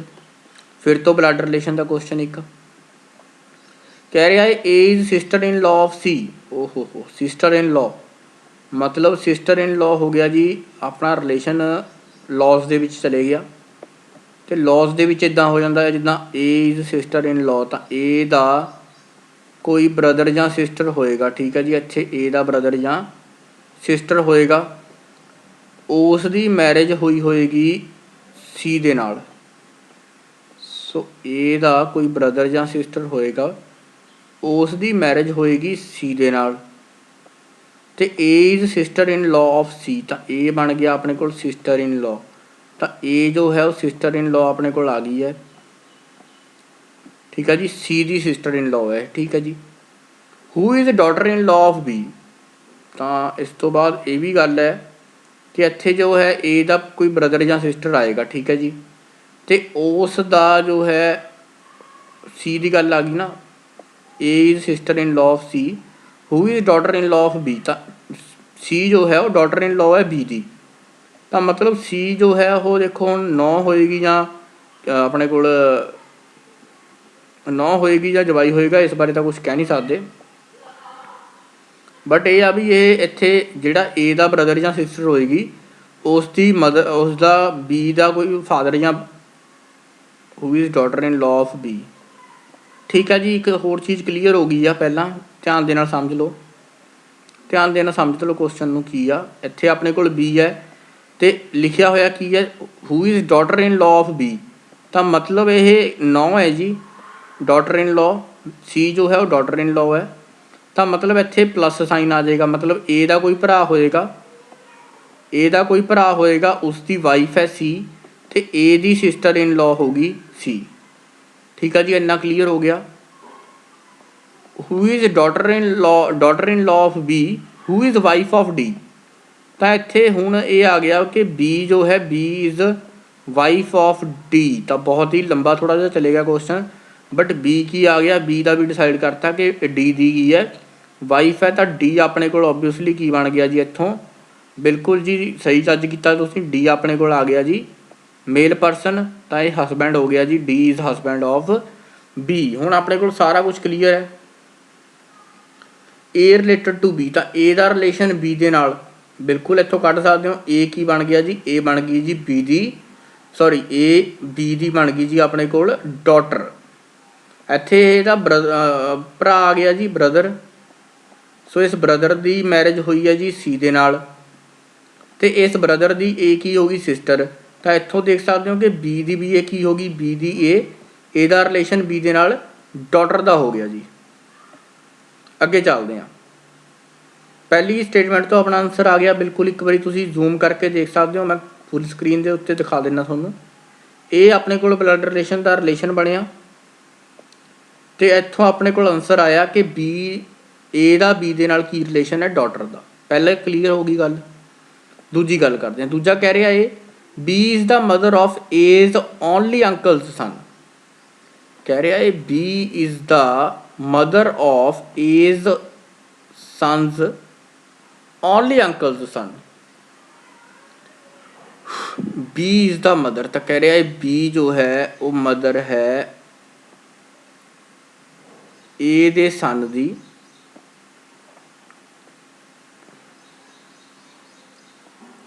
B is the mother of A's son, तो A दा एक बेटा है A's सन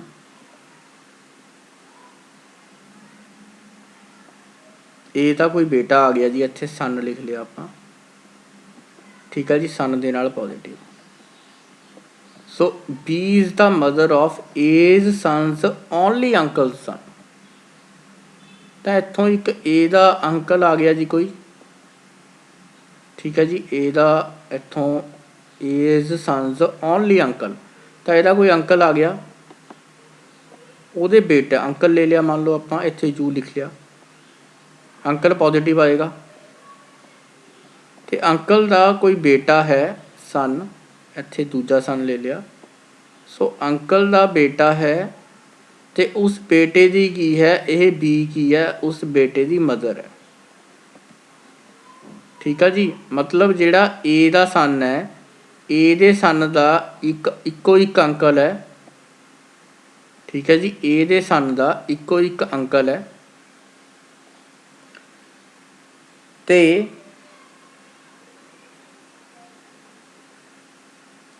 इक्को एक अंकल है, तो उस अंकल दे बेटे का बी की है, बी उसकी मदर है। सो हुण इस क्वेश्चन के आंसर से देखते हैं। हुण देखो इत्थों बी की है मदर, बी नैगेटिव है, तो बी ते ए का रिलेशन अगर देखा जाए तो बी मेरे ख्याल नाल इत्थों सिस्टर इन लॉ बन जाएगी, आई थिंक बी जो है वो सिस्टर इन लॉ बन जाएगी या कज़न बन जाएगी, ठीक है जी। बी जो है वो ए नाल बी का रिलेशन पूछा है, ए अच्छा ए रिलेटेड टू बी पूछा है, बी का रिलेशन नहीं पूछा, ए का रिलेशन पूछा, तो ए इत्थों आप कह नहीं सकते, ए देखो हुण ए जो है वो सिस्टर इन लॉ भी हो सकती है, ब्रदर इन लॉ भी हो सकता है।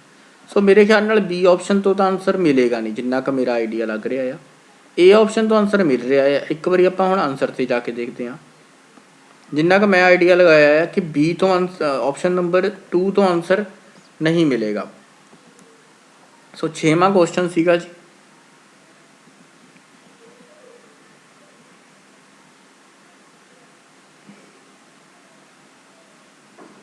बट इस तो पहला इन्होंने लिखा होया है ई ऑप्शन, मतलब ए और बी दोनों कंबाइन करके गल बनेगी, ये कह रहे हैं। चलो एक बार देख लैंने आ, क्योंकि मैं जो पिछला आइडिया लगाया सीगा शायद मैं ए का रिलेशन चैक कर गया सी। 6वां क्वेश्चन सी, 6वें क्वेश्चन की पहली स्टेटमेंट देख लैंने की है, क्योंकि जिन्ना क मैनू आइडिया आ कि मैं शायद पहली स्टेटमेंट यूज़ कर गया उस दे विच। चलो चैक कर लैंने एक बार। कह रहा है ए और बी के नाल रिलेशन देखना सीगा। सो पहला अपने को आ गया A is sister in law of C, तो ए जो है वो सिस्टर इन लॉ बन गई, सिस्टर इन लॉ का मतलब नैगेटिव, तो उस तो बाद इसका ब्रदर आ गया कोई, ठीक है जी। ब्रदर तो बाद जो है वो सी बन गया, ब्रदर तो बाद उसकी मैरिज होगी किसी के नाल, तो मैरिज होने तो बाद सी बन गया, ठीक है जी। ए जो है sister in law of C, who is daughter in law of B, तो बी की डॉटर इन लॉ बन गई, बी इत्थे अपने को उपर आ जाएगा, तो इत्थों सी डॉटर इन लॉ बन गई। Who is wife of D, तो बी जो है वाइफ ऑफ डी है, बिल्कुल जी इत्थों, तो बी जो है वाइफ ऑफ डी है, तो मतलब डी पॉजिटिव आ जाएगा, बी नैगेटिव आ जाएगा। हुण पुछया की सी आपां नूं ये पुछया गया सी how is A related to B, तो ए का रिलेशन बी दे नाल बिल्कुल इत्थों तक क्लीयर बन रहा है कि डॉटर है, तो दूजे ऑप्शन तो आपां नूं कुछ आइडिया जा बिल्कुल लग नहीं रहा। B is the mother of A's son, only uncle's son, B is the mother of A's son's only uncle's son, ठीक है जी। इत्थों एक चीज़ होर चीज़ ध्यान रखना पएगा कि देखो सिस्टर इन लॉ दी हुई है, ठीक है जी, A is sister in law of C, तो ए जो है वो सिस्टर इन लॉ दी हुई है सी दी, who is daughter in law of B, who is wife of D. But ਇੱਥੇ ਇਹ ਚੀਜ਼ ਗਿਵਨ नहीं है, ਇੱਥੇ ਇਹ ਚੀਜ਼ ਗਿਵਨ नहीं है। ਹੁਣ ਦੇਖੋ ਕਹਿ ਰਿਹਾ B is the mother of A's son's only uncle son, ਤਾਂ ਏ ਦਾ ਇੱਕ ਸਨ ਹੈ, ਠੀਕ ਹੈ ਜੀ, ਏ ਦਾ ਇੱਕ ਸਨ ਹੈ, ਸੋ ਉਸਦਾ ਇੱਕੋ ਇੱਕ ਅੰਕਲ ਹੈ, ਮਤਲਬ ਉਸਦਾ ਅੰਕਲ ਇੱਥੇ ਆਏਗਾ, ਏ ਦਾ ਅੰਕਲ ਇੱਥੇ ਆਏਗਾ, ਓਨਲੀ ਅੰਕਲ। ਤਾਂ ਏ B is the mother of A's son's only uncle's ਸਨ।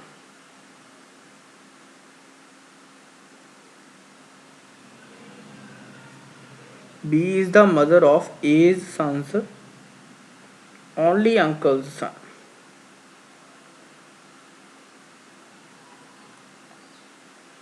देखो जी मैं तो अपनी उसी स्टेटमेंट ਨਾਲ ਚੱਲਾਂਗਾ ਕਿ ਇਹ ਸਟੇਟਮੈਂਟ ਨੰਬਰ 1 ਤੋਂ ਆਨਸਰ ਮਿਲੇਗਾ, ਸਟੇਟਮੈਂਟ ਨੰਬਰ 2 ਤੋਂ ਨਹੀਂ ਮਿਲੇਗਾ। ਇੱਕ ਵਾਰੀ ਤੁਸੀਂ ਇਸ ਕੁਐਸਚਨ ਨੂੰ ਚੈੱਕ ਕਰ ਲੈਣਾ। ਕੁਐਸਚਨ ਨੰਬਰ 6 ਥੋੜਾ ਜਿਹਾ ਕਨਫਿਊਜ਼ ਕਰ ਰਿਹਾ, ਇੱਕ ਵਾਰੀ ਆਪਾਂ ਸੋਲੂਸ਼ਨ ਤੇ ਜਾ ਕੇ ਦੁਬਾਰਾ ਦੇਖਦੇ ਹਾਂ, ਕਿਉਂਕਿ ਕਈ ਵਾਰੀ ਹੋ ਜਾਂਦਾ ਹੈ ਇਦਾਂ ਕਿ ਕੁਐਸਚਨ ਦੇ ਵਿੱਚ ਹੁਣ ਆਪਾਂ ਨੂੰ ਇੱਥੇ ਸੋਲੂਸ਼ਨ ਦਿੱਤਾ ਹੋਇਆ ਆ, ਕਹਿੰਦਾ ਫਰੋਮ 1 A इज़ फीमेल। ठीक है जी, ए तो बिल्कुल पता लग गया सी कि ए जो है वो फीमेल है, बिल्कुल ठीक सी।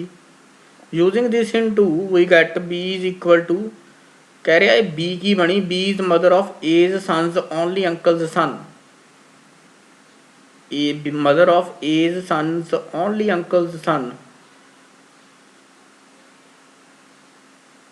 तो अगे बनया mother of A's son's cousin, mother of A is brother in life, brother in law's wife. चलो एक बारी तुसीं इस क्वेश्चन नूं एक बारी पॉज कर लेना है, एक बारी ट्राई करना है, मैं भी इस क्वेश्चन दोबारा देखांगा। डायग्राम कोई दिता नहीं होया इन्होंने, है ना।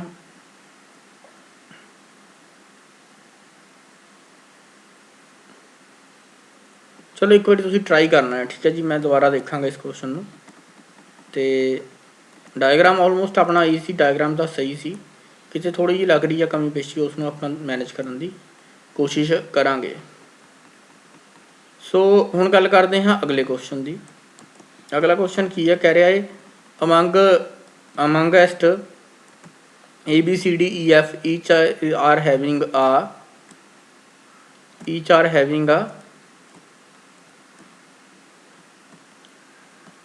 Different height, who is shortest. तो इन्हों की शॉर्टेस्ट आप दसना आ किहड़ा आ, क्वेश्चन नंबर 7 आप कर रहे हैं। सो सब तो छोटा दसना आ कौन है, सो छोटे की गल करते हैं। सो इत्थे हुण कई चीज़ां हो जांदियां ने क्वेश्चन दे विच। कह रहा है C is shorter than only B, तो C जो है वो सिर्फ तो सिर्फ B तो छोटा है, मतलब C दूजे नंबर पर आ जाएगा, B सब तो उपर आ सकता है, क्योंकि C किस तो छोटा है, C सिर्फ B तो छोटा है। A is taller then only D and F। तो अगली स्टेटमेंट की है कि A जो है वो D एंड F दोनों तो टॉलर है, मतलब A जो है वो दो जणियां तो टॉलर है, A जो है वो दो जणियां तो टॉलर है, A D तो भी टॉलर है तो A F तो भी टॉलर है, तो C जो है वो B तो सिर्फ B तो छोटा है। अगर आप इन्हां दोनों को कंबाइन कर दीए, अगर आप इन्हां दोनों को कंबाइन कर दीए तो अपने कोल B सब तो उपर आ गया, C उस तो नीचे आ गया, उस तो नीचे A आ गया, A is taller then only D and F। But आप D और F के डिसाइड नहीं कर सकते कि D सब तो नीचे आएगा या F सब तो नीचे आएगा। देखो ध्यान देना समझो इत्थे कि D ते F जिहड़े ने वो बिल्कुल नीचे ने लिखे हुए। हुण इन्हां दोनों के विचों आपां डिसाइड नहीं कर सकते कि सब तो नीचे D आएगा या सब तो नीचे F आएगा। तो आपां नूं पुछया की है, उन्हें आपां नूं पुछया हु इज़ शॉर्टेस्ट। तो शॉर्टेस्ट आपां मेरे ख्याल नाल जिੱਥੋਂ तक दोनों स्टेटमेंट्स नूं कंबाइन करके भी, क्योंकि सिंगल स्टेटमेंट नाल तो वैसे ही गल नहीं बन रही, अगर आप दोनों को कंबाइन भी कर रहे हैं फिर भी आप शॉर्टेस्ट डिसाइड नहीं कर पा रहे D और F के विचों भी D सब तो छोटा है या F सब तो छोटा है। दोनों स्टेटमेंट्स नूं कंबाइन करन तो बाद भी आप जो है D एंड F के विचों डिसाइड नहीं कर पा रहे, तो मेरे ख्याल दे नाल इस क्वेश्चन का आंसर बनना चाहिए है ऑप्शन नंबर D, क्योंकि आप जब डिसाइड ही नहीं कर पा रहे दोनों स्टेटमेंट्स नूं यूज़ करके भी कि अपना आंसर की है, तो फिर आप answer option number D mark करना है। एक बार वेरीफाई कर लैंदे, क्वेश्चन नंबर 7वां सीगा जी। सो क्वेश्चन नंबर 7 की गल करते हैं। सो क्वेश्चन नंबर 7वें के आंसर बन जाएगा डी, आइदर डी और, इन्हें आपां लिखा होया बिल्कुल जी, आइदर डी और एफ इज़ द शॉर्टेस्ट। देखो यही स्टेटमेंट तो बिल्कुल आंसर आपां कोई आंसर बिल्कुल एग्जैक्ट इन्होंने दी होंगी एक्सप्लेनेशन, तो बिल्कुल इत्थों लिखा होया कि आइदर डी और एफ इज़ द शॉर्टेस्ट। तो दूजी दोनों स्टेटमेंट्स को मिला के आपां ये डिसाइड नहीं कर पा रहे कि डी छोटा है या एफ छोटा है, तो हैंस डाटा जिहड़ा है वो सफिशेंट नहीं है। मीनस आप दोनों स्टेटमेंट्स को कंबाइन करके भी ये डिसाइड नहीं कर पा रहे कि इन्हों दोनों के विचों छोटा कौन है। सो इस तरीके नाल क्वेश्चन को सॉल्व करना है। इस क्वेश्चन का राइट आंसर बनेगा option number D. Data of statement 1 and statement 2 both is not sufficient to answer the question. तो दोनों को कंबाइन करके भी जो अपना आंसर है वो अपना आंसर आंसर तक नहीं पहुँच पा रहे। सो गल करते हैं 8वें क्वेश्चन की। उस तो बाद क्वेश्चन नंबर 9 आएगा एंड उस तो बाद क्वेश्चन नंबर 10 करांगे। फिर क्वेश्चन 10 क्वेश्चन करने तो बाद आपां ब्रेक लवांगे। उस तो बाद देखांगे अगर वीडियो कंटिन्यू रही अपनी इस सैशन की पॉज करके जावांगा मैं। अगर वीडियो कंटिन्यू रही तो आप इत्थों ही कंटिन्यू करांगे, नहीं तो फिर अगली वीडियो के विच आपां नैक्सट टॉपिक करांगे, नैक्सट क्वेश्चन करांगे। सो अगला क्वेश्चन देखते हैं। कह रहा है point X is in which direction, point X is in which direction with respect to Y. तो वाई के विद रिस्पैक्ट टू एक्स की पोजीशन दसनी है तुसीं। Point X is in which direction with respect to Y, तो Y की respective Y के कोरसपोंडिंग तुसीं एक्स की पोजीशन दसनी है। सो पहला ऑप्शन देखते हैं की है। पहला अपनी स्टेटमेंट कह रही है point Z is at equal distance from both point X and Y. Point Z is at equal distance from point X and Y, मतलब Z नूं आपां सेंटर च मान लीए, Z नूं आपां सेंटर च मान लैंदे आ, तो इस साइड X हो गया या इस साइड Y हो गया, इस साइड Y हो गया, या इदां नहीं है इस साइड भी Y हो सकता है, इस साइड X भी हो सकता है। क्योंकि Z की इक्वल डिस्टेंस लिखी है तो Z की तो इक्वल डिस्टेंस करती अपना, Z सेंटर के विच ले लिया। पहली स्टेटमेंट तो आपां नूं point X is in which direction with respect to Y, तो एक्स की with respect to Y direction आपां इत्थों तक डिसाइड नहीं कर सकते, क्योंकि अगर आपां ए वाला मन्नांगे, ए वाली पोजीशन मन्नांगे तो एक्स पॉइंट वाई के विद रिस्पैक्ट टू वैसट दे विच हो गया। अगर आपां ए वाला पोजीशन मन्नांगे एक्स की तो यह ईस्ट दे विच हो गया। तो इत्थों तो ईस्ट और वैसट दे विच कन्फ्यूजन है, मतलब पहली स्टेटमेंट का तो कोई फायदा है नहीं। गल करते हैं दूजी स्टेटमेंट की। दूजी स्टेटमेंट आपां नूं कह रही है वॉकिंग 5 किलोमीटर टू ईस्ट। चलो जी ये अपन हुण करना पएगा सॉल्व। कह रहा है walking 5 kilometre to east at a point east of a point X. ठीक है जी, ये पॉइंट एक्स है। Walking 5 kilometre to the east of point X and taking 2 consecutive right turn 9। कह रहा है इतों एक consecutive right turn and taking 2 consecutive right turn 9। तो इतों चलो मान लो ये पहला 5 किलोमीटर चलिया, फिर ये 9 किलोमीटर गया, उस तो बाद फिर राइट टर्न ली, फिर 9 गया। मान लो हम 5 तो ज़्यादा होएगा, इस करके मैं उधर ले गया 9। After walking 5 kilometres before each turn leads to, एक मिनट जी, walking 5 kilometre to the east of point X and taking 2 consecutive right turn after walking 5 kilometre before each turn lead to point Y. तो इतों ये भी statement थोड़ी जी clear नहीं है, exact लिखी हुई।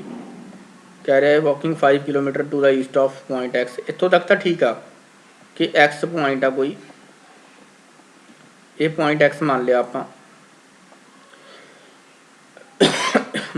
एक्स पॉइंट तो ईस्ट वाल जा रहा 5 किलोमीटर। अगे कह रहा है and taking 2 consecutive right turn 9। ਇਹਦਾ कोई मतलब नहीं बन रहा इतों। After walking 5 kilometre before each turn lead to point Y.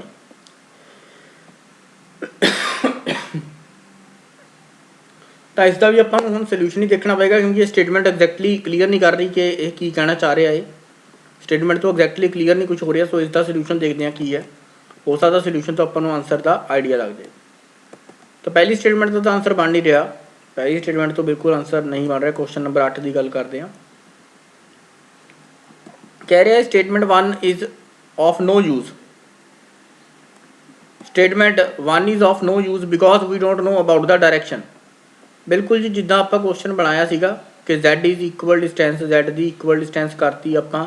ਇਸ ਸਾਈਡ ਵੀ ਐਕਸ ਵਾਈ ਹੋ ਸਕਦਾ ਸੀਗਾ, ਇਸ ਸਾਈਡ ਵੀ ਐਕਸ ਵਾਈ ਹੋ ਸਕਦਾ ਸੀ, ਐਂਡ ਇਸੇ ਤਰੀਕੇ ਨਾਲ ਐਕਸ ਵਾਈ ਇਸ ਸਾਈਡ ਵੀ ਹੋ ਸਕਦਾ ਸੀ। ਮੀਨਸ ਦੋਨੋਂ ਸਾਈਡ ਪੋਸੀਬਿਲਿਟੀਜ਼ ਸੀਗੀਆਂ ਐਕਸ ਐਂਡ ਵਾਈ ਦੇ ਹੋਣ ਦੀਆਂ।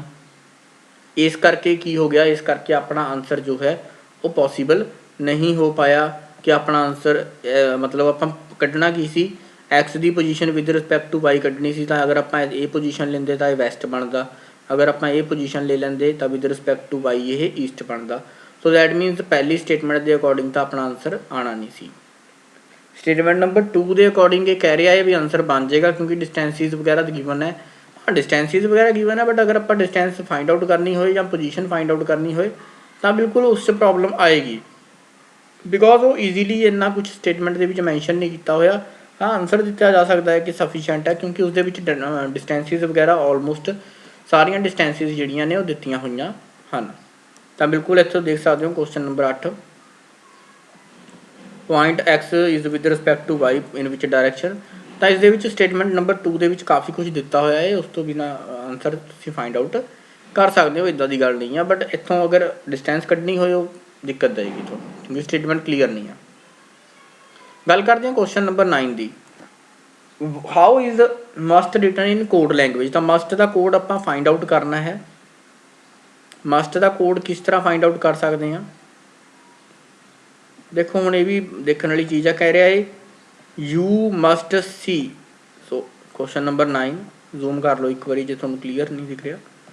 ਕਹਿੰਦਾ how is must written in code language. ਤਾਂ ਕੋਡ ਲੈਂਗੁਏਜ ਮਸਟ ਕਿੱਦਾਂ ਲਿਖਣਾ ਹੈ, ਦੇਖੋ ਪਹਿਲੀ ਸਟੇਟਮੈਂਟ ਹੈ you must C is written as ਲਾ ਪਾਨੀ and did you C is written as ਜੋ ਨੀ ਪਾ। ਤਾਂ ਇੱਥੋਂ ਇੱਕ ਚੀਜ਼ ਕਲੀਅਰ ਹੋ ਗਈ। ਦੇਖੋ ਕਾਮਨ ਕੀ ਹੈ, ਯੂ ਐਂਡ ਸੀ ਦੋਨਾਂ ਦੇ ਵਿੱਚ ਯੂ ਐਂਡ ਸੀ ਕਾਮਨ ਹੋ ਗਿਆ। ਇਸ ਦੇ ਵਿੱਚ ਵੀ ਤੁਸੀਂ ਦੇਖ ਸਕਦੇ ਹੋ। ਸੋ ਯੂ ਐਂਡ ਸੀ ਦਾ ਕੋਡ ਬਣ ਗਿਆ ਆਪਣੇ ਕੋਲ ਦੋਨਾਂ ਦੇ ਵਿੱਚ। ਦੇਖੋ ਕੀ ਕੀ ਕਾਮਨ ਹੈ, ਇੱਕ ਤਾਂ ਪਾ ਕਾਮਨ ਹੈ। ਪਹਿਲੀ ਸਟੇਟਮੈਂਟ ਦੀ ਹੀ ਗੱਲ ਹੋ ਰਹੀ ਹੈ ਜੇ, ਪਹਿਲੀ ਸਟੇਟਮੈਂਟ ਦੇ ਵਿੱਚ ਹੀ ਦੋ ਚੀਜ਼ਾਂ ਦਿੱਤੀਆਂ ਹੋਈਆਂ ਨੇ। ਪਾ ਐਂਡ ਨੀ ਜੋ ਹੈ ਉਹ ਦੋ ਕਾਮਨ ਹੋ ਗਏ। ਦੇਖੋ ਮੈਂ ਤੁਹਾਨੂੰ ਇੱਥੇ ਦੁਬਾਰਾ ਵੀ ਦਿਖਾ ਦਿੰਦਾ ਇੱਕ ਵਾਰੀ ਜ਼ੂਮ ਕਰਕੇ। ਦੇਖੋ ਇੱਥੇ ਪਾ ਇਸ ਦੇ ਵਿੱਚ ਵੀ ਕਾਮਨ ਹੈ ਅਤੇ ਇਸ ਦੇ ਵਿੱਚ ਵੀ ਕਾਮਨ ਹੈ। ਇਸੇ ਤਰੀਕੇ ਨਾਲ ਨੀ ਵੀ ਇਸ ਦੇ ਵਿੱਚ ਕਾਮਨ ਹੈ ਅਤੇ ਇਸ ਦੇ ਵਿੱਚ ਵੀ ਕਾਮਨ ਹੈ। ਤਾਂ ਇੱਥੋਂ ਆਪਾਂ ਹੁਣ ਮਸਟ ਦਾ ਕੋਡ ਤਾਂ ਈਜ਼ੀਲੀ ਫਾਈਂਡ ਆਊਟ ਕਰ ਸਕਦੇ ਹਾਂ। ਜੋ ਬਾਕੀ ਬਚਿਆ ਦੈਟ ਇਜ਼ ਮਸਟ। ਤਾਂ ਮਸਟ ਦਾ ਕੋਡ ਬਣ ਗਿਆ ਲਾ, ਠੀਕ ਹੈ ਜੀ। ਸੋ ਜਿਹੜਾ ਮਸਟ ਹੈ, ਮਸਟ ਲਿਖਿਆ ਹੋਇਆ ਹੈ ਆਪਾਂ, ਮਸਟ ਦਾ ਕੋਡ ਬਣ ਗਿਆ ਜੀ ਆਪਣੇ ਕੋਲ ਲਾ, LA। ਹੁਣ ਗੱਲ ਇਹ ਆਪਾਂ ਨੂੰ ਸਟੇਟਮੈਂਟ 1 ਤੋਂ ਮਤਲਬ ਆਨਸਰ ਮਿਲ ਗਿਆ ਬਿਲਕੁਲ। ਪਹਿਲਾਂ ਤਾਂ ਇਹ ਨੋਟ ਕਰ ਲਓ ਕਿ ਸਟੇਟਮੈਂਟ 1 ਜੋ ਹੈ ਉਹ ਇਕੱਲੀ ਆਨਸਰ ਦੇ ਸਕਦੀ ਹੈ। Statement 1 is alone sufficient to answer the question. Statement 1 ਜੋ ਹੈ, ਸਟੇਟਮੈਂਟ ਨੰਬਰ 1 ਉਹ ਬਿਲਕੁਲ ਆਨਸਰ ਦੇ ਰਹੀ ਹੈ ਕਿਉਂਕਿ ਇਸ ਦੇ ਵਿੱਚ ਆਪਾਂ ਨੂੰ ਪਾਣੀ ਦਾ ਕੋਡ ਮਿਲ ਗਿਆ। Pani is the code for U and C. U and C ਦਾ ਕੋਡ ਕੀ ਬਣ ਗਿਆ, PA ਐਂਡ NI। ਅਤੇ ਬਾਕੀ ਜੋ ਬਚਿਆ ਦੈਟ ਇਜ਼ ਮਸਟ। ਮਸਟ ਹੀ ਬਾਕੀ ਬਚਿਆ ਇਸ ਸਟੇਟਮੈਂਟ ਦੇ ਵਿੱਚ। ਤਾਂ ਮਸਟ ਦਾ ਕੋਡ ਆਪਣੇ ਕੋਲ ਆ ਗਿਆ LA। ਸੋ ਅੱਗੇ ਗੱਲ ਕਰਦੇ ਹਾਂ ਦੂਜੀ ਚੀਜ਼ ਦੀ। ਇਸ ਦੇ ਵਿੱਚ ਕੀ ਹੈ, ਇਸ ਦੇ ਵਿੱਚ ਆਪਾਂ ਨੂੰ ਕਿਹਾ ਗਿਆ ਹੈ you did that. You did that, you did that is written as ਪਾ ਸੀ ਜੋ ਇਨ ਦੈਟ ਕੋਡ। ਤਾਂ ਇਸ ਦੇ ਵਿੱਚ ਆਪਾਂ ਨੂੰ ਮਸਟ ਦਾ ਤਾਂ ਕੋਡ ਮਿਲ ਨਹੀਂ ਸਕਦਾ ਸਟੇਟਮੈਂਟ ਨੰਬਰ 2 ਦੇ ਵਿੱਚ। ਸਟੇਟਮੈਂਟ ਨੰਬਰ 2 ਦੇ ਵਿੱਚ ਮਸਟ ਦਾ ਕੋਡ ਤਾਂ ਮਿਲ ਨਹੀਂ ਸਕਦਾ ਕਿਉਂਕਿ ਮਸਟ ਹੈ ਯੂਜ਼ ਹੀ ਨਹੀਂ ਹੋਇਆ। ਤਾਂ ਦੈਟ ਮੀਨਸ ਸਟੇਟਮੈਂਟ ਨੰਬਰ 2 ਜਿਹੜੀ ਹੈ ਉਹ ਇਕੱਲੀ ਯੂਜ਼ ਨਹੀਂ ਕੀਤੀ ਜਾ ਸਕਦੀ, ਜਦਕਿ ਸਟੇਟਮੈਂਟ ਨੰਬਰ 1 ਜਿਹੜੀ ਹੈ ਉਹ ਇਕੱਲੀ ਯੂਜ਼ ਕੀਤੀ ਜਾ ਸਕਦੀ ਹੈ। ਅਤੇ ਸਟੇਟਮੈਂਟ 1 ਤੋਂ ਆਨਸਰ ਆਪਾਂ ਨੂੰ ਮਿਲ ਵੀ ਰਿਹਾ ਹੈ।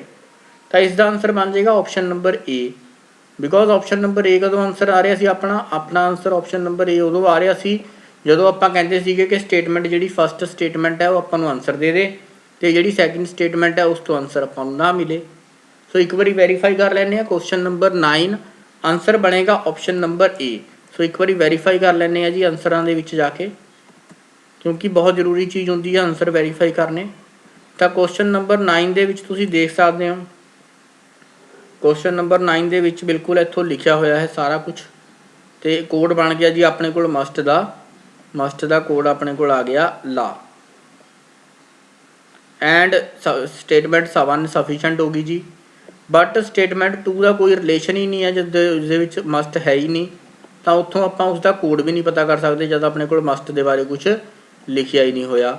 ਸੋ ਇਸ ਤਰੀਕੇ ਨਾਲ ਆਪਣਾ ਜਿਹੜਾ ਹੈ ਆਨਸਰ ਬਣ ਜਾਂਦਾ ਹੈ ਆਪਸ਼ਨ ਨੰਬਰ ਏ। ਮੀਨਸ ਸਟੇਟਮੈਂਟ ਜਿਹੜੀ ਹੈ ਫਸਟ ਸਟੇਟਮੈਂਟ ਉਹੀ ਆਪਣੇ ਕੋਲ ਆਨਸਰ ਦੇ ਸਕਦੀ ਹੈ, ਜਿਹੜੀ ਸਟੇਟਮੈਂਟ 2 ਹੈ ਉਹ ਆਪਾਂ ਨੂੰ ਇਸ ਕੁਐਸਚਨ ਦਾ ਆਨਸਰ ਨਹੀਂ ਦੇ ਸਕਦੀ। ਆਈ ਹੋਪ ਕੁਐਸਚਨ ਕਲੀਅਰ ਹੋ ਗਿਆ ਹੋਵੇਗਾ। ਕੋਈ ਡਾਊਟ ਤੁਹਾਨੂੰ ਇਸ ਕੁਐਸਚਨ ਦੇ ਰਿਗਾਰਡਿੰਗ ਹੈ ਤਾਂ ਤੁਸੀਂ ਪੁੱਛ ਸਕਦੇ ਹੋ। ਗੱਲ ਕਰਦੇ ਹਾਂ ਅੱਜ ਦੇ 10ਵੇਂ ਕੁਐਸਚਨ ਦੀ। ਸੋ ਕੁਐਸਚਨ ਨੰਬਰ 10 ਹੁਣ ਤੁਹਾਡੀ ਸਕਰੀਨ ਦੇ ਉੱਤੇ ਆਏਗਾ, ਅਤੇ ਇਸ ਕੁਐਸਚਨ ਤੋਂ ਬਾਅਦ ਆਪਾਂ ਹੁਣ ਜਿਹੜੀ ਹੈ ਅਗਲਾ ਸੈਸ਼ਨ ਲੈ ਕੇ ਆਵਾਂਗੇ, ਉਸ ਦੇ ਵਿੱਚ ਬਾਕੀ ਕੁਐਸਚਨ ਕਰਾਂਗੇ ਜਾਂ ਇਸ ਵੀਡੀਓ ਨੂੰ ਪੌਜ਼ ਕਰ ਦਾਂਗੇ। ਜੇਕਰ ਆਪਣਾ ਮਤਲਬ ਇੱਥੋਂ ਹੀ ਕੰਟੀਨਿਊ ਹੋ ਗਈ ਵੀਡੀਓ ਤਾਂ ਆਪਾਂ ਇੱਥੋਂ ਹੀ ਕੰਟੀਨਿਊ ਕਰ ਦਾਂਗੇ। ਕਹਿ ਰਿਹਾ ਹੈ on which day of week Aarti's birthday fall. ਤਾਂ ਆਰਤੀ ਦਾ ਬਰਥਡੇ, ਹੁਣ ਇਹ ਕੁਐਸਚਨ ਦੇਖੋ ਕੈਲੰਡਰ ਦੇ ਵਿੱਚੋਂ ਆ ਗਿਆ, ਹਾਲਾਂਕਿ ਕੈਲੰਡਰ ਦੇ ਨਾਲ ਬਹੁਤ ਜ਼ਿਆਦਾ ਲਿੰਕ ਨਹੀਂ ਹੈ ਇਸ ਕੁਐਸਚਨ ਦਾ, ਬਟ ਫਿਰ ਵੀ ਤੁਹਾਨੂੰ ਟੌਪਿਕ ਬਾਰੇ ਥੋੜ੍ਹੀ ਬਹੁਤੀ ਜਾਣਕਾਰੀ ਹੋਣੀ ਚਾਹੀਦੀ ਹੈ। ਕਹਿ ਰਿਹਾ ਹੈ on which day of week does Aarti's birthday fall. ਤਾਂ ਆਰਤੀ ਦਾ ਬਰਥਡੇ ਕਦੋਂ ਆਉਂਦਾ ਹੈ, ਵੀਕ ਦੇ ਕਿਹੜੇ ਦਿਨ ਆਉਂਦਾ ਹੈ, ਠੀਕ ਹੈ ਜੀ। ਅਤੇ ਕਹਿ ਅੱਗੇ ਫਸਟ ਸਟੇਟਮੈਂਟ ਹੈ, ਕਹਿ ਰਿਹਾ Sonu correctly remember that Aarti's birthday falls after Wednesday but before Sunday. ਤਾਂ ਪਹਿਲੀ ਸਟੇਟਮੈਂਟ ਦੇ ਅਕੋਰਡਿੰਗ ਆਰਤੀ ਦਾ ਬਰਥਡੇ ਕਦੋਂ ਹੋਣਾ ਚਾਹੀਦਾ ਹੈ, ਆਫਟਰ ਵੈਡਨਸਡੇ, ਮਤਲਬ ਜਾਂ ਤਾਂ ਥਰਸਡੇ ਆਏਗਾ, ਠੀਕ ਹੈ ਜੀ, ਜਾਂ ਤਾਂ ਥਰਸਡੇ ਆਏਗਾ ਜਾਂ ਫਿਰ ਆਪਣੇ ਕੋਲ ਫਰਾਈਡੇ ਆਏਗਾ, ਅਤੇ ਬਿਫੋਰ ਸੰਡੇ ਕੀ ਹੈ, ਜਾਂ ਫਿਰ ਮਤਲਬ ਸੈਚਰਡੇ ਵੀ ਆ ਸਕਦਾ ਹੈ, ਠੀਕ ਹੈ ਜੀ। 3 ਕੇਸਿਸ ਹੋ ਗਏ ਨਾ ਆਪਣੇ ਕੋਲ। ਸੋਨੂ ਦੇ ਅਕੋਰਡਿੰਗ, ਸੋਨੂ ਨੇ ਜਿੰਨਾ ਯਾਦ ਰੱਖਿਆ ਉਸ ਦੇ ਅਕੋਰਡਿੰਗ ਇਹ ਸੀ ਕਿ ਬਰਥਡੇ ਜੋ ਹੈ ਆਰਤੀ ਦਾ ਉਹ ਵੈਡਨਸਡੇ ਤੋਂ ਬਾਅਦ ਆਏਗਾ ਬਟ ਸੰਡੇ ਤੋਂ ਪਹਿਲਾਂ ਆਏਗਾ, ਬਟ ਉਹ ਇੰਨਾ ਨਹੀਂ ਯਾਦ ਰੱਖ ਪਾਇਆ ਕਿ ਕਿਹੜੇ ਦਿਨ ਆਇਆ। ਮਤਲਬ ਵੈਡਨਸਡੇ ਤੋਂ ਬਾਅਦ ਦੇਖੋ ਥਰਸਡੇ, ਫਰਾਈਡੇ ਅਤੇ ਸੈਚਰਡੇ 3 ਕੇਸਿਸ ਹੋ ਸਕਦੇ ਨੇ, ਸੰਡੇ ਤੋਂ ਪਹਿਲਾਂ ਸੈਚਰਡੇ ਤੱਕ। ਸੋ ਪਹਿਲੀ ਸਟੇਟਮੈਂਟ ਦੇ ਅਕੋਰਡਿੰਗ ਆਪਾਂ ਬਰਥਡੇ ਡਿਸਾਈਡ ਨਹੀਂ ਕਰ ਪਾਏ ਦਿਨ ਕਿਹੜਾ ਦਿਨ ਹੋਏਗਾ। ਸਟੇਟਮੈਂਟ ਨੰਬਰ ਅਗਲੀ 'ਤੇ ਚੱਲਦੇ ਹਾਂ। ਸਟੇਟਮੈਂਟ ਕਹਿੰਦੇ Raj correctly remember that Aarti's birthday falls after Friday. ਕਹਿੰਦਾ ਰਾਜ ਜੋ ਹੈ ਉਹ ਯਾਦ ਰੱਖਦਾ ਆ ਕਿ ਉਹਦਾ ਬਰਥਡੇ ਜੋ ਹੈ ਉਹ ਫਰਾਈਡੇ ਤੋਂ ਬਾਅਦ ਆਉਂਦਾ ਹੈ ਬਟ ਬਿਫੋਰ ਟਿਊਜ਼ਡੇ। ਤਾਂ ਦੇਖੋ ਫਰਾਈਡੇ ਤੋਂ ਪਹਿਲਾਂ ਮਤਲਬ ਫਰਾਈਡੇ ਤੋਂ ਬਾਅਦ ਦਾ ਆਪਸ਼ਨ ਕਿਹੜਾ ਆ, ਸੈਚਰਡੇ, ਠੀਕ ਆ ਜੀ, ਸੈਚਰਡੇ, ਫਿਰ ਸੰਡੇ ਆ ਗਿਆ ਆਪਣੇ ਕੋਲ, ਫਿਰ ਮੰਡੇ ਆ ਗਿਆ। ਬਟ ਸੰਡੇ ਮੰਡੇ ਦਾ ਤਾਂ ਕੋਈ ਮੀਨਿੰਗ ਹੀ ਨਹੀਂ ਹੈ, ਕਿਉਂਕਿ ਰਾਜ ਨੇ ਯਾਦ ਰੱਖਿਆ ਕਿ ਉਹ ਫਰਾਈਡੇ ਤੋਂ ਬਾਅਦ ਆਉਂਦਾ ਬਟ ਟਿਊਜ਼ਡੇ ਤੋਂ ਪਹਿਲਾਂ ਆਉਂਦਾ। ਸੋਨੂ ਨੇ ਯਾਦ ਰੱਖਿਆ ਕਿ ਵੈਡਨਸਡੇ ਤੋਂ ਬਾਅਦ ਆਉਂਦਾ ਆ ਬਟ ਸੰਡੇ ਤੋਂ ਪਹਿਲਾਂ ਆਉਂਦਾ ਆ। ਤਾਂ ਮਿਊਚੁਅਲੀ ਦੇਖੋ ਕਿਹੜਾ ਦਿਨ ਬਣ ਸਕਦਾ ਹੈ, ਜਿਸ ਦਿਨ ਬਰਥਡੇ ਹੋ ਸਕਦਾ ਹੈ। ਤਾਂ ਸੈਚਰਡੇ ਜੋ ਹੈ ਦੋਨਾਂ ਨੇ ਯਾਦ ਰੱਖਿਆ, ਤਾਂ ਉਸਨੂੰ ਵੀ ਪਤਾ ਹੈ ਕਿ ਸੈਚਰਡੇ ਉਹ ਪਹਿਲੀ ਸਟੇਟਮੈਂਟ ਦੇ ਵਿੱਚ ਵੀ ਕਹਿ ਰਿਹਾ ਹੈ ਕਿ ਸੈਚਰਡੇ ਨੂੰ ਬਰਥਡੇ ਹੋ ਸਕਦਾ ਹੈ। ਦੂਜੀ ਸਟੇਟਮੈਂਟ ਦੇ ਵਿੱਚ ਆਪਾਂ ਨੂੰ ਰਾਜ ਨੇ ਕਹਿ ਦਿੱਤਾ ਕਿ ਸੰਡੇ ਤੋਂ ਪਹਿਲਾਂ ਫਰਾਈਡੇ ਤੋਂ ਬਾਅਦ ਬਰਥਡੇ ਹੈ, ਤਾਂ ਫਰਾਈਡੇ ਤੋਂ ਬਾਅਦ ਸੈਚਰਡੇ ਦਾ ਆਪਸ਼ਨ ਹੋ ਗਿਆ।